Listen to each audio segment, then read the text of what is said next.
Hello everyone, welcome to the first video in the series on explaining the subject of Advanced Australian Tax as part of the CPA program.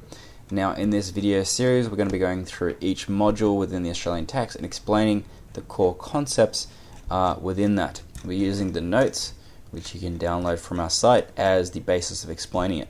Now we also have a video series within the same course explaining how to answer practice multiple choice questions, and then also providing other practice multiple choice questions for you to practice for your exam, which of course is the best way to do really well in your exam. Just do as many practice multiple choice questions as you possibly can and you'll be fine. But we want to set you up with a good framework to understanding how to answer those questions, because that's always a good start if you have time. If you don't have time, then just skip straight to doing the multiple choice questions. But we always recommend, where possible, that you do have these good foundations. So this is what the purpose of this video series is, to provide that foundation for you. So let's start off with Module 1, which is about the legal and ethical and regulatory fundamentals within the Australian tax system. So taxation law, I guess the framework of how this is regulated is within this diagram over here. So taxation law falls under the Australian Constitution, and it also has tax planning, avoidance and evasion.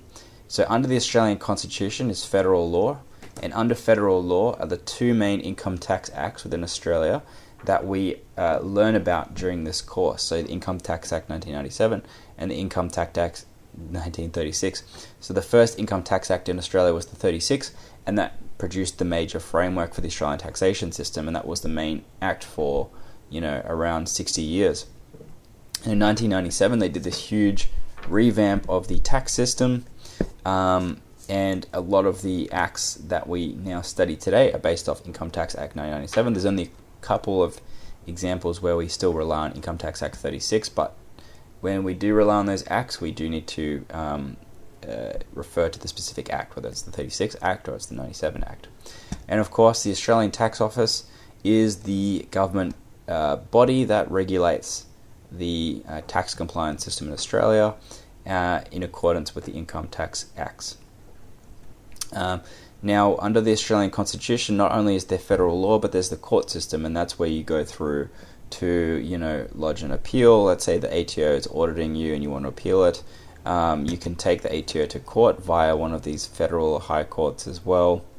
And also the Australian Constitution make sure that tax is an obligation for all residents, and also international residents earning income in Australia, which we'll learn about later, and that avoiding that obligation is a crime, and very similar, anyone who promotes penalties to promotes regimes to help people get around tax, they're also penalized under this promoter regime.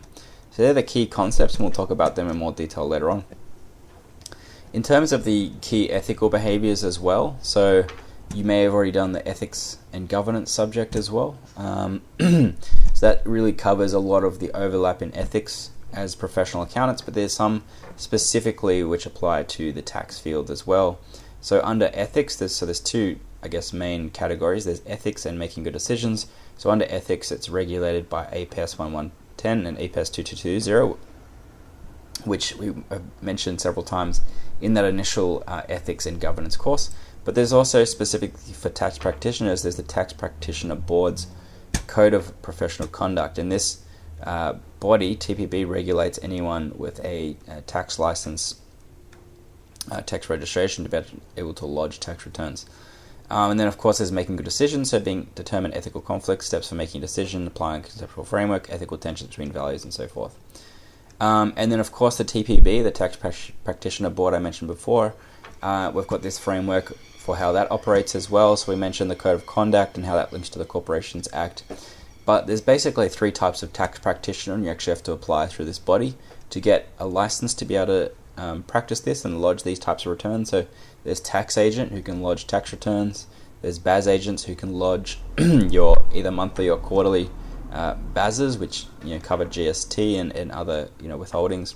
And then there's the tax financial advisor, which is actually providing advice to people on tax. So let's go into a little bit more detail now about the first diagram, which is just the framework of taxation law. So this is the environment or the overview of the legal system. So the first principle is division of powers. So there's federal level in Australia, and there's also state level in Australia. And this is outlined by the Australian Constitutions Acts. So not only is there separate, I guess, bodies or levels within government, that there's also separation of powers, which avoids no concentration of power in any given area. So the three separations is legislature, judiciary, and executive. So legislature is your parliament. They're the ones making the laws and passing the legislation. So anytime a new law comes out, it's got to go through parliament. And then there's the judiciary, or the courts, and these are they apply the law that's been passed by parliament to individual cases and interpret what's already been passed. And then finally there's the executive, which is the government departments and executives, authorizers like the ATO. They're the ones who actually implement the laws passed by the legislature. So let's say the legislature or the parliament has made a law, the Income Tax Act 1997. The executives, like the ATO, need to actually implement it. So they need to go and collect the tax that was outlined in the Income Tax Act 1997. But if an individual has a problem, they might take the ATO to the court, or the ATO might take the individual to court, and then it will go through the courts who are applying the law and understanding it and interpreting it, and then the ATO might actually lose that case in court, right? So because of that separation of powers, it's fair, it's transparent, and there's no concentration of power. Because if we just had the ATO with all of these powers, they could pass the act, collect it, and also enforce it in the courts, where they would obviously always win because they're biased towards themselves. So there's a bit more fairness in that system. So who has the power to raise taxes in Australia? Well, this is outlined under the Australian Constitution. So there's a few key sections that we need to know about. So section 51, the key concepts is concurrent power. So states or territories may also make laws about taxation, but if it conflicts, then federal government prevails. So that's why we've got these different levels. So they can do their own thing, but at the end of the day, if there's any conflict, the federal always wins at the top level. And then the second concept is enacting grants. So federal collects the tax and makes grants to the states of fund from the income tax and GST. So basically how it works is all of the money goes to the federal government, who then redistributes it to the states. And they'll allocate it on the basis of GST predominantly, but also some from income tax as well. So section 14.114 is the next key section. So this talks about state powers have the ability to raise taxes in jurisdictions in certain areas, including stamp duty, land tax, and payroll tax. So these are the state taxes, but not on federal taxes like income tax and GST, for example.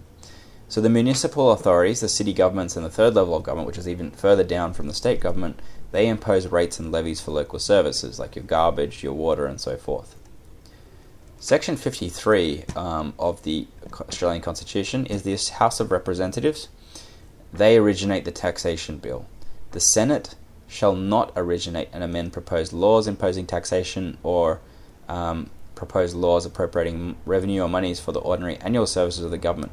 However, the Senate may request the House to make such amendments as the Senate itself is unable to make. The Senate may amend proposed laws appropriating revenue or monies other than for ordinary annual services, as long as it does not increase any proposed charge or burden on the people.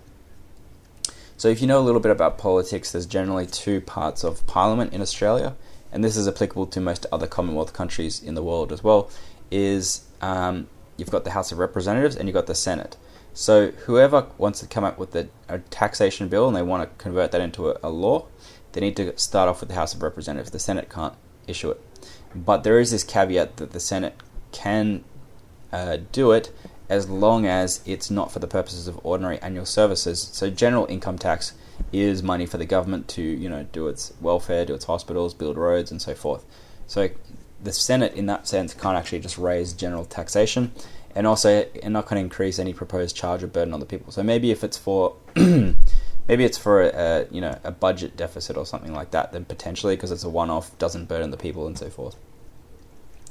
So section 54 is the next key section, and that says that appropriate revenue or monies from the ordinary annual service of the government can only deal with that appropriation. And then finally, section 55, laws imposing tax can only deal with the actual imposition of taxation. So the Assessment Act deal with the assessment and collection of tax. Ratings Act imposes the tax and determines the rate.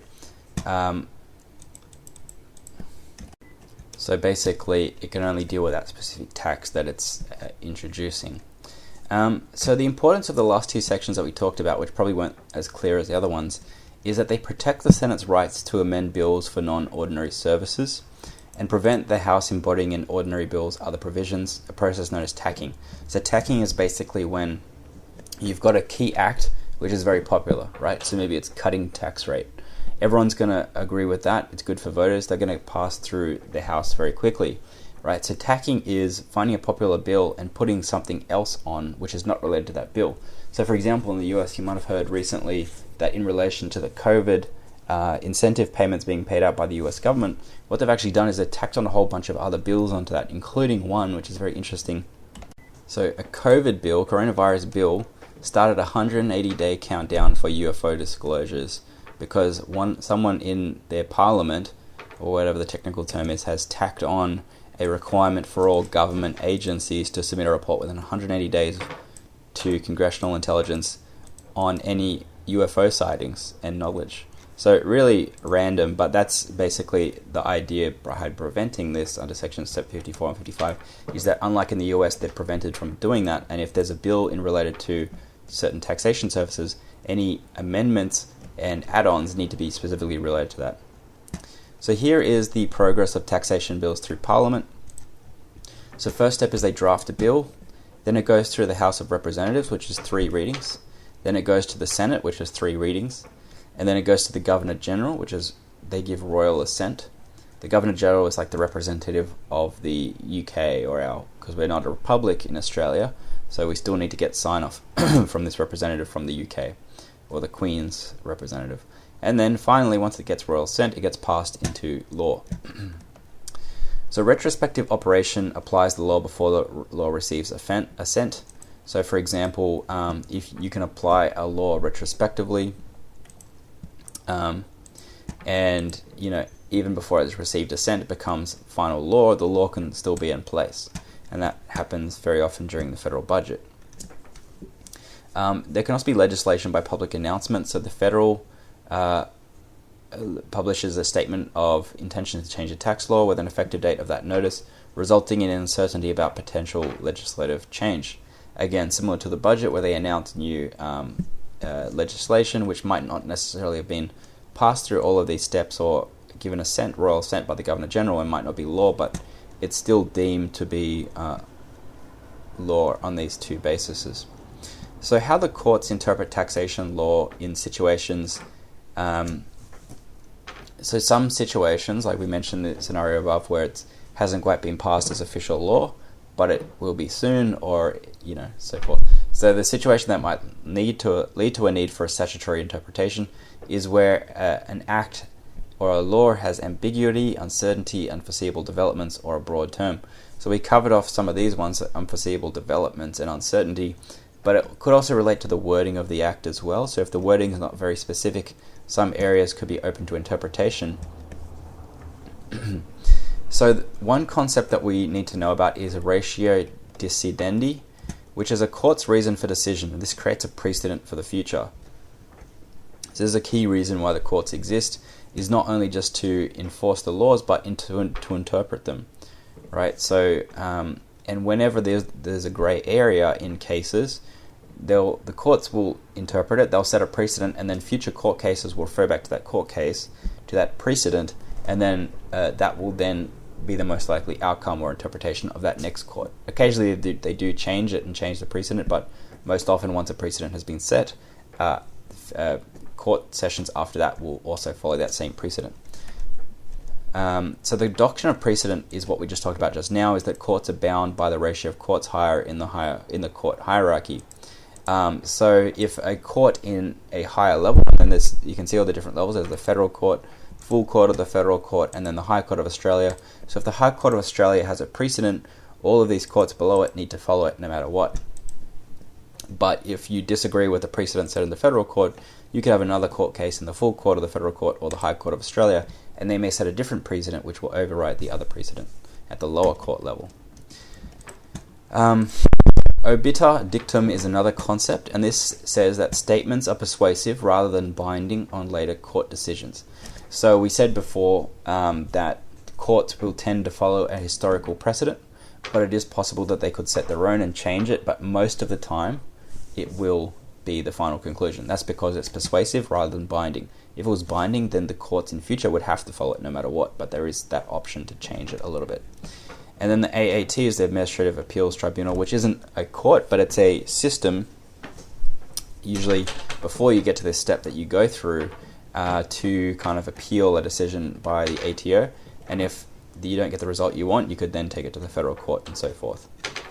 So the Taxation and Administrative Law. So the Commissioner of Taxation, he's the person that supervises the ATO and leads that function, that executive function of the tax system.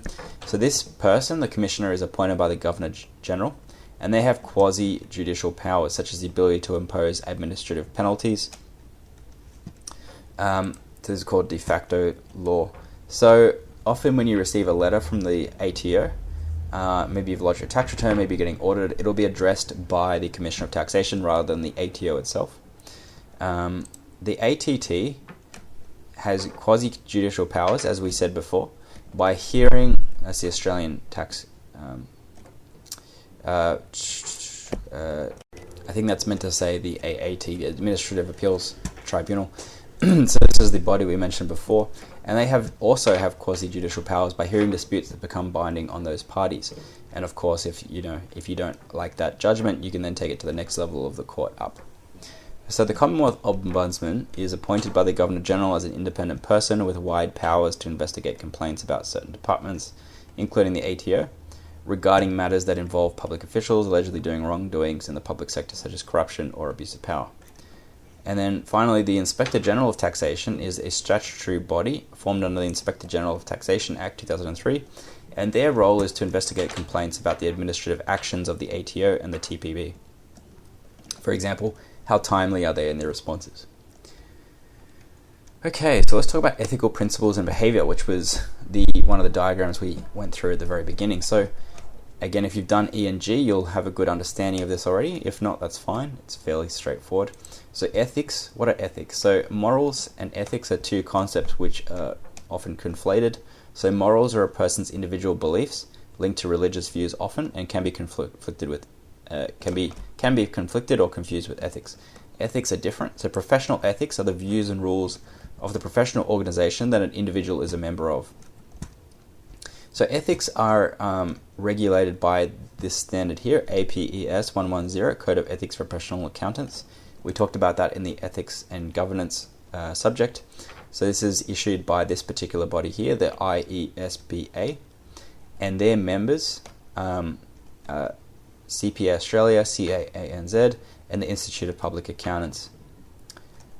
So the overarching principle of APES, paragraph 100.1, is to act in the public interest. And it also has 5 fundamental principles that it recommends to its members of the accounting profession to follow. And these 5 principles are A, integrity, B, objectivity, C, professional competence and due care, D, confidentiality, and E, professional behavior. So APS, and we'll talk about some of these in more detail later on.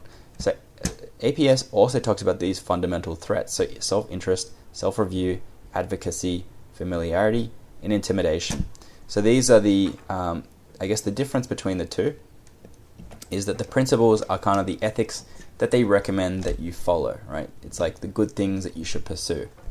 Whereas the threats are the things that are the potential bad things that could impact you, right? So self-interest, if someone's offering you a bribe, right, there's self-interest. So you might be putting your own personal interest over the interest of the public or the company or the shareholders and so forth. Okay, so APES 220 taxation services. Let's talk about no-class first. So the no-class standard is responding to non-compliance with laws and regulations, for example, tax evasion. And this can sometimes be a step up from unethical in the fact that it borders on illegal. For example, tax evasion would be illegal. So APS 2220 reflects no-class standard within the fundamental responsibilities.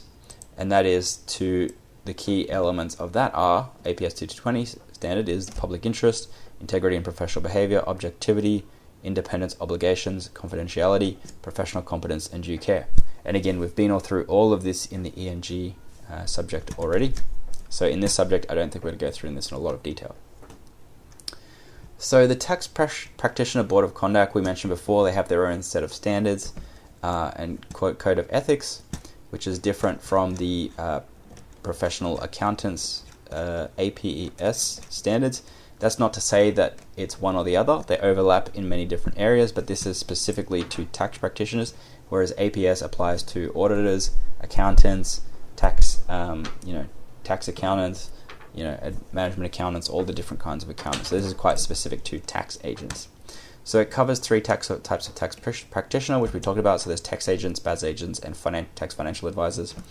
And these has similar kind of principles. So they've got 14 fundamental principles within the TPB Professional Code of Conduct, and they fall within 5 categories. So honesty and integrity, independence, confidentiality, competence, and other responsibilities. So these are very similar to the 5 fundamental principles that we talked about in APES. So integrity, objectivity, competence, confidentiality, professional behavior. See how they're almost identical, just with slightly different wording. So as accountants and as tax agents, a part of your job, you'll almost definitely come across some sort of ethical dilemmas, whether that's prioritizing your customers' needs over the company's needs, over the public's needs, over your own personal needs, right? So there's going to be situations where it's not exactly very clear, right? So it's not always about someone offering you a bribe and saying no. It could be about letting certain people go within a division which isn't operating profitably, because that's going to save the broader company and save a lot more jobs in the long term. But in the short term, you have to cause pain to save people's or to create more positivity for more people in the long run. So these are the kind of difficult situations that you might come across in your career. So APS has an ethical framework to help you guide with these decisions, including identifying threats to compliance, evaluating significance of identified threats, and applying safeguards to eliminate threats or reduce them to an acceptable level. So ethical conflicts, so there's 2 ethical values or requirements seem to be incompatible.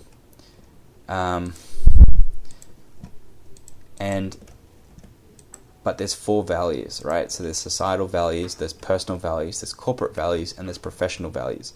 And some of these may conflict. For example, professional values, you may have an obligation to do the best thing by your firm, but in that case, what if your firm is producing, like in the GFC, producing unethical financial products which are actually going to impact society? Or what if you're working for a mining company which is going to destroy artifacts or pollute the environment? In that case, it might be compromising your personal values because you don't want to contribute to the damage of a cultural artifact or the environment, or it might even be breaking the law, so societal values. So, pollution isn't illegal, illegal mining or foresting and so forth. So, quite often, you'll see a conflict between 2 of these particular values. So, the next thing we'll talk about are what are the steps to actually make a good decision in one of these situations where you have an ethical conflict. So, first of all, there's 3 parts, right? There's transparency, effect, and fairness. So transparency, do I feel comfortable with others knowing about my decision? Is it defensible? Effect, have I considered all parties and factors? And fairness, self-explanatory, is it fair? So there's a checklist that's been provided in the textbook which goes through each of the steps required as part of it when you're facing an ethical dilemma, including gather the facts, assess the issues, decide if the issue is legal, identify the fundamental principles that may be affected, which we talked about above, identify affected parties, consider possible courses of action, if necessary, seek professional or legal advice, refuse to be associated with the conflict. And throughout the whole process is documenting it. Okay, so let's talk about the TPB, which is the Tax Practitioner Board's obligation. So the TPB are responsible for 3 areas, which is overseeing the registration and regulation of tax practitioners. So for example, if you want to open your own little tax firm, you need to have a registration with the TPB. So what the TPB does is they'll assess your competence and your personal attributes before you can actually apply for a TPB. And you need a registration for if you're a tax agent, a BAS agent, or a tax financial advisor. The next area is Administrators the Tax Agent Services Act. So this is the act that was released setting out the guidelines and information in relation to how tax agents can actually apply for them, how they're regulated, what their requirements are, and so forth. They also need to investigate any breaches and apply to the federal court for any civil penalties conventions of the TSA. And then finally, monitoring compliance with the TPB Code of Professional Conduct. So you need to investigate any conduct that may breach the code, imposing administrative sanctions and penalties for non-compliance. So we talked about the Code of Professional Conduct already for the TPB, which is quite similar to the APS Code of Conduct. So it's honesty, integrity, independence, confidentiality, competence, other responsibilities. So just to explain what each of those means, so honesty, integrity is including you're being honest and integrity in all of their affairs, including their own personal ones as well. Independence is acting in the client's best interest and avoiding conflicts. Confidentiality is not disclosing confidential information unless legally required to disclose it. Competence is maintaining your key skills and take reasonable care. And then other responsibility is just everything else. So making sure you respond to board requests, maintaining personal indemnity insurance, advising clients of their rights and obligations, and so forth. So let's talk about tax agents now. So any provider of tax agent services for a fee or award must be registered with the TPB. Taxpayers using a registered tax agent may not be liable to some administrative penalties. And a tax agent services include calculating and advising on tax liabilities, obligations, and entitlements, or representing entitled entities in dealings with the commissioner, or client reasonably expected to rely on the service. So a BAS agent is the second type, and they're the people who actually lodge your BAS returns, which I mentioned before was your GST, or your withholdings like your PAYG withholding, your pay-as-you-go, your FBT collection or recovery, plus any of these random flat taxes, including fuel tax, luxury car tax, wine equalization tax. But these are unusual. It's only if you're in that specific industry that you'd have one of those. And then the final one was the tax financial advisors. So that's if you're providing any tax or advice services, you need to be registered with a TPB. And it relates to financial advisors being Australian Financial Service licensees and the representatives providing tax advice. So you can still be a financial advisor as long as you're not talking about tax. You don't need to be registered with a TPB, but as soon as you start giving tax advice, then you need to be registered with the TPSB. The Tax Practitioner Board, TPB. And the tax advice services consist of 5 elements. So 1 is tax agent service, 2 is by AFS licensee or representative, and that's the Australian Financial Services. 3 is during the course of usual financial service. 4 is relates to ascertaining, advising on tax liabilities, obligations, or entitlements. And 5 is client reasonably expected to rely on this service. So tax planning or tax minimization is legal and acceptable, whereas tax avoidance is technically legal but unacceptable. So there's a lot of people have trouble understanding the difference between tax minimization and tax avoidance/evasion. So tax avoidance or evasion is usually illegal. I guess they've got a third category here, which is this is the midway point, and this is the illegal point. So we've got 3 here. So we've got minimization, we've got avoidance, and we've got evasion. So evasion is illegal. This one is legal but unacceptable and unethical. And then the first one is perfectly legal and perfectly acceptable. So the key difference between them, and they're on this sliding scale, right? So tax minimization means understanding all of the laws, including their technical meaning and also the key message behind it as well. Because sometimes you can follow an act to the letter of the law, but it's not actually with the keeping of the intention of the act. So it's understanding the framework and then using that to minimize your tax payable. For example, you have the opportunity of claiming deduction. So on 30 June, you may wish to go out and purchase money or donate money or purchase a particular work item which is deductible, and then you can claim that as a deduction. Or you could negatively gear a property and so forth, or you could claim your CGT discount that you're entitled to, or small business CGT discounts that you're entitled to, and so forth, right? So they're within your ability to claim these. So it's definitely legal and it's not morally unethical either.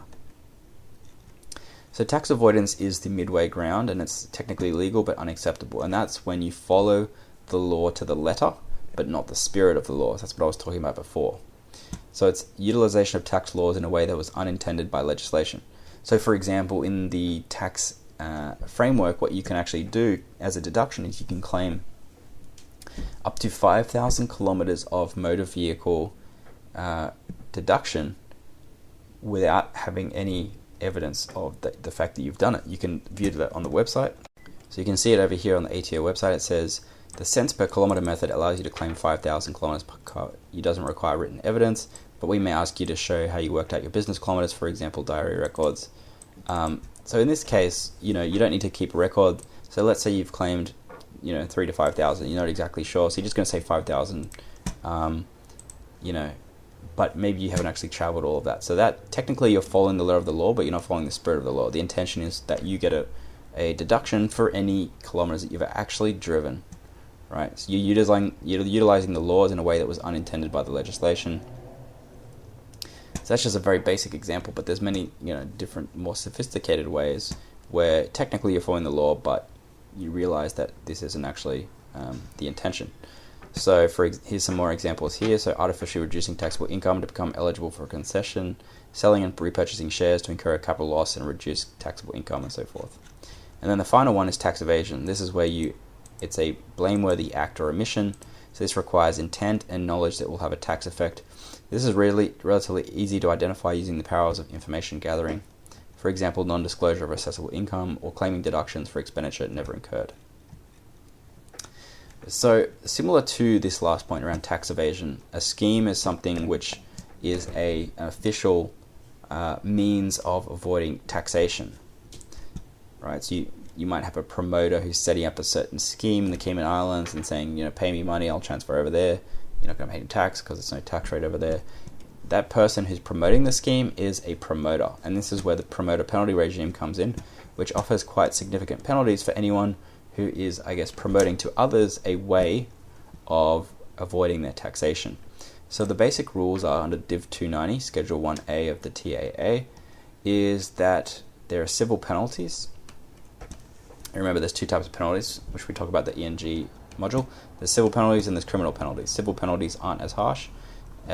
Criminal penalties usually may involve jail time, but both of them could just have similar financial penalties involved. So a promoter of tax exploitation scheme, an entity must not engage in conduct that results in that or another entity being a promoter of a tax exploitation scheme, implementing scheme otherwise than in according with ruling. An entity must not engage in conduct that results in a scheme that has been promoted on the basis of conformity with a product being implemented in a way that is materially different from that described in a product ruling. So promoters must prove that they are not a promoter of such a scheme. Alright, so the onus is actually on them to prove that. Okay, anyway, that's the end of Chapter 1, which gives you a good overview into the framework of the taxation system and the ethics behind it. And so forth. So I hope you found this useful. Now we'll be going through a series of other videos after this. There might be a little bit of jumping around, but we try to cover the way that the textbook is set up in order of chapters. But hopefully you'll find it useful, and thanks for watching.